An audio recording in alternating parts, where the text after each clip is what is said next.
Some people hate the whole concept of marijuana because if it does bad for the children, it does bad for people that are older than children. But we're looking at reclassification, and we'll make a determination over the next, I would say, over the next few weeks. And that determination hopefully will be the right one. It's a very complicated subject, the subject of marijuana. I've heard great things having to do with medical, and I've had bad things having to do with just about everything else. But medical and for pain and various things, I've heard some pretty good things, but for other things, I've heard some pretty bad things. The other part of your question, I mean, we're just going to see what happens with it all. We're going to have a tremendous success in what we're doing. Other cities are hopefully watching this. They're all watching, just like everyone's watching here. They're all watching, and maybe they'll clean up, and maybe they'll do this and get rid of the cashless bail thing and all of the things that caused the problem. I mean, if you go back, this whole thing with cashless bail is a disaster. Welcome back to Right View Nation, the place where we say what others are too scared to say. If you're tired of weak politicians, media spin, and America being run into the ground by incompetent leaders, then you're in the right place. Make sure you subscribe, hit that like button, share this video with every patriot you know, and drop your thoughts in the comments, because your voice matters here. You know, what we just heard is exactly what so many Americans have been screaming for years. Our cities are in decay, crime is out of control, and leadership at the state and local level is a complete embarrassment. Sorry. Question for you on this specific issue. Do you expect more cities to follow DC's path if this goes through? So the idea is that Chicago, LA, San Francisco, would they expect similar action what we've seen in DC? And the other question, sir, there's reporting that the administration is going to reclassify marijuana. Would that send mixed messages that if marijuana is okay, some drugs are okay, but we're trying to clean up crime? How do they go hand in hand? We're only looking at that. That's early, but somebody reported it, which is fine. We're looking at it. Some people like it. Some people hate it. Some people hate the whole concept of marijuana because if it does bad for the children, it does bad for people that are older than children. But we're looking at reclassification, and we'll make a determination over the next, I would say, over the next few weeks. And that determination hopefully will be the right one. It's a very complicated subject, the subject of marijuana. I've heard great things having to do with medical, and I've had bad things having to do with just about everything else. But medical and, for pain and various things, I've heard some pretty good things, but for other things, I've heard some pretty bad things. The other part of your question, I mean, we're just going to see what happens with it all. We're going to have a tremendous success in what we're doing. Other cities are hopefully watching this. They're all watching, just like everyone's watching here. They're all watching, and maybe they'll clean up, and maybe they'll do this and get rid of the cashless bail thing and all of the things that caused the problem. I mean, if you go back, this whole thing with cashless bail is a disaster. So many problems came that we never had before. So they're watching us today, and if they don't learn their lesson, if they haven't studied us properly, because we're going to be very successful. I have zero doubt about that. It's going to be. It's a question of will it be really fast, like the border. Everyone said, they used to say, Biden used to say, I need legislation. I didn't get any legislation.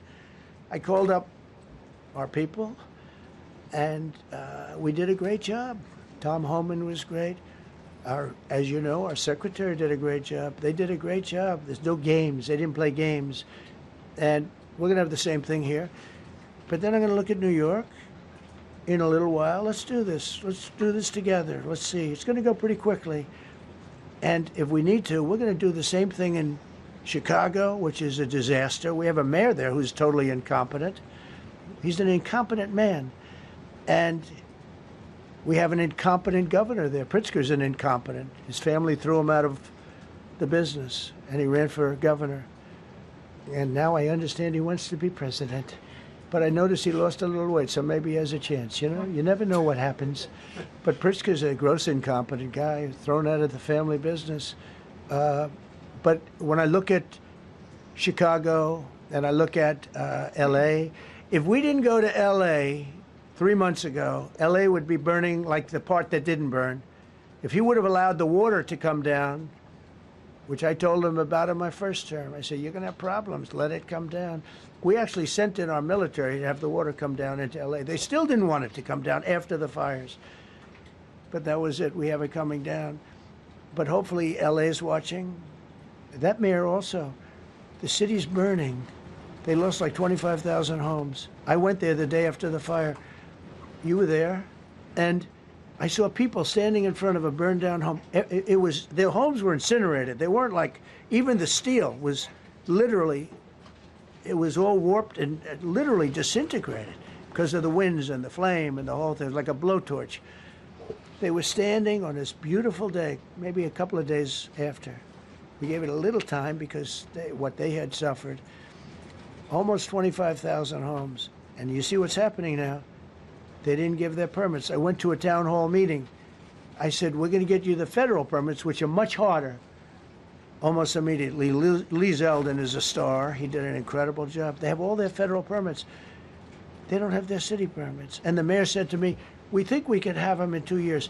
I was walking down the street, and I met with firemen and police. And I was saying hello to many people that were standing in front of their homes with yellow tape. You can't go in. You can't go onto the lot. And those people wanted to start rebuilding their homes then and there. And the mayor said, we should be able to get them the permits within 2 years. I said, that's a shame. 2 years? Are you kidding? I'm going to get them the federal permit like almost immediately. 2 years. And she roared back, well, maybe 1 year. The place was booing her out of the place. They don't have their permits to build their homes. And now they're talking about putting, this is among the most beautiful areas in the country. Now they're talking about putting low-income housing there. Can you believe this? I love low-income housing. I made money with low-income housing. I built low-income housing. I know more about low-income housing and luxury housing. I know about everything real estate. They want to replace some of those homes with low-income housing. They haven't gotten their permits yet. We've gotten all the federal permits, which are much tougher to get, and it was done almost immediately through Lee Zeldin and Federal Environmental. And I watched the other day, those people are angry. And now, you know, they had tremendous, they loved that area. They loved the whole big area, different places, but they loved it. It was all luxury stuff and beautiful stuff. And some wasn't that luxury, but the level of love for that neighborhood, their neighborhoods, was incredible. And you know what? I watched people on television, they want to go, they want to leave. They've lost their spirit, they've lost their heart, because the mayor's incompetent. And Gavin Newsom is incompetent. He's got a good line of bullshit, but that's about it. He's incompetent. And you have Los Angeles is, you know, it's amazing. You know, I called, the first thing I did, I got the Olympics to go there. I was the one that got it. And by a rare thing that happened, I'll be the president. I was very upset because I got the Olympics there, and I said I won't be president when it comes. But bad things happened, and illegal things happened, really illegal things happened. Now it turns out one good thing was I'm going to be the president for the Olympics for 2050, for 250, which is going to be fantastic, and also for the World Cup. So we have a lot of good things, and I hope 250 is going to be the 250th anniversary is going to be the best. But when I looked at those people, and I saw last night on television that they still don't have their permits, it's a disgrace what's happened in Los Angeles. Let's start with the obvious, cashless bail. Whoever came up with this insane idea should be run out of politics forever.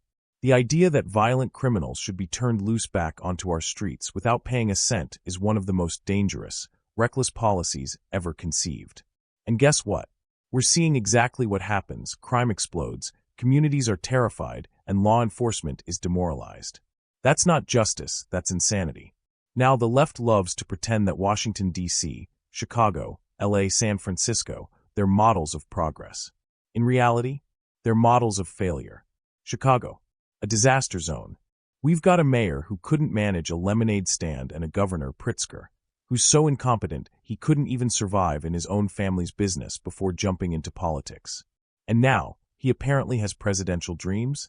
Yeah, because America just can't wait for another disaster in chief. And then there's LA, another textbook example of Democrat mismanagement. Remember those wildfires? Entire neighborhoods burned to the ground, tens of thousands of homes gone. The federal government stepped in, got permits fast, got help flowing. But what did local leadership do? Dragged their feet for years on city permits while people's lives sat in ashes. People standing in front of their charred homes, ready to rebuild, but the mayor says, maybe in 2 years. 2 years? That's a lifetime when you've lost everything. And here's the kicker. Now they're talking about replacing these destroyed communities with low-income housing. Not rebuilding what people had, not restoring what was lost, but using tragedy as an excuse to push more government-controlled housing. Don't get me wrong, I know real estate, I know low-income projects, and I know exactly how this game works. This isn't about helping people, it's about control. It's about reshaping communities to fit a political agenda. And the people know it. They're angry. They're losing faith. They're watching their hometowns being taken away from them, not by natural disasters, but by the incompetence and arrogance of their so-called leaders. You know what else? These same leaders are watching cities clean up when strong policies are put in place. They see success, but will they follow it? Nope. Because it's not about results. It's about protecting their own political image. And while all of this is going on, we're hearing whispers about reclassifying marijuana. Look, I understand the medical side. I've seen the evidence for pain management for certain conditions, but pretending like it's all sunshine and rainbows while we're drowning in crime is ridiculous. Mixed messages don't help. Either you want to clean up the streets or you don't. You can't say you're tough on crime while sending signals that you're fine with more drugs in the system. We've reached a point where Americans are starving for real leadership. Leadership that cuts through the red tape, calls out incompetence, and gets things done. Not next year, not in 2 years now. And that's why Right View Nation will never stop calling it like it is. We're not here to play nice with people who are actively destroying our communities. We're here to fight for the America that works, that thrives, and that respects law and order. If you're with us, make sure you subscribe, smash that like button, share this video with every patriot you know, and drop a comment below telling me what you think should be done about the disaster in our cities. This is the fight of our generation, and together, we're going to win it. God bless America, and God bless every patriot standing up for our country.